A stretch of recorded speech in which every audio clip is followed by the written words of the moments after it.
I guess I better go ahead and talk about this because I'm going to go ahead and school somebody about this.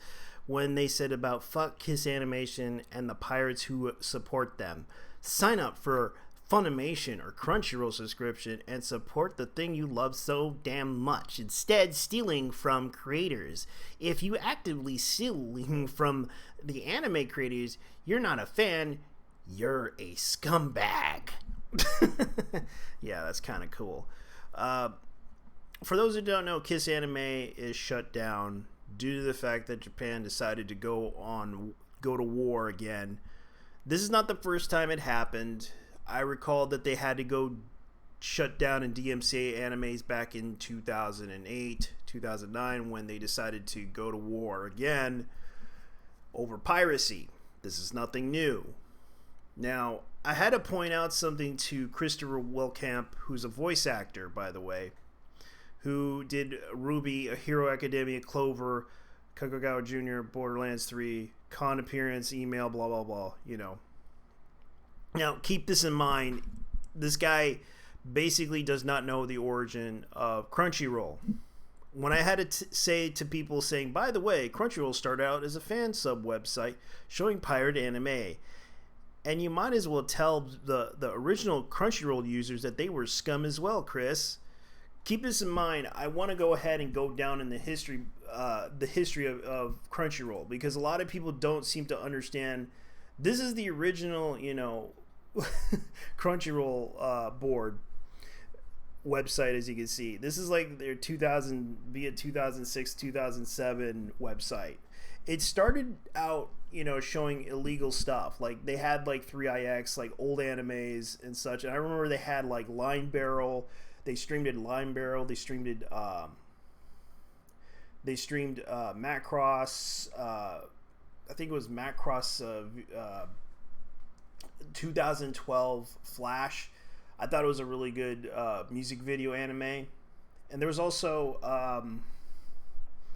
they did Code Geass. They did a lot of other animes that I was kind of surprised by, and they streamed a lot of those. But the fact was, most of that stuff that they streamed, they weren't licensed. They were illegally streaming that content from Japan. Especially, they did Naruto. They did other animes as well. They didn't have One Piece, I remember, but they did stream other content that I used to remember about. Now, keep this in mind, they started out as college students, and they basically managed to build a website showing like East Asian dramas and all that stuff. According to this was an interesting tackle. It's an interesting take how they did this. Talking like the person who wrote this pointed out the issue about the website. They basically, it took them from, let's see, probably around 3 years, from 2000, 2006, 2008, from 2007, 2008 through 2009, 3 years to be acknowledged as a legal website, because they had to make deals. And I remember according to Gao, who was the original founder, and I remember him posting the blog, he pointed out that he basically had to backpack to Japan, talk to the Japanese anime industry guys in an office, explaining to them what Crunchyroll was and the original intention was. And they didn't understand at first, but they got what it was. And they basically, Gal kind of proposed that we will make a subscription website in order to display your shows.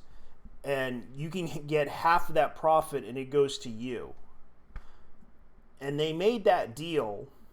And I recalled that the website kind of got into trouble because they were showing anime illegally, especially fan sub anime illegally, and a lot of people seem to forget that.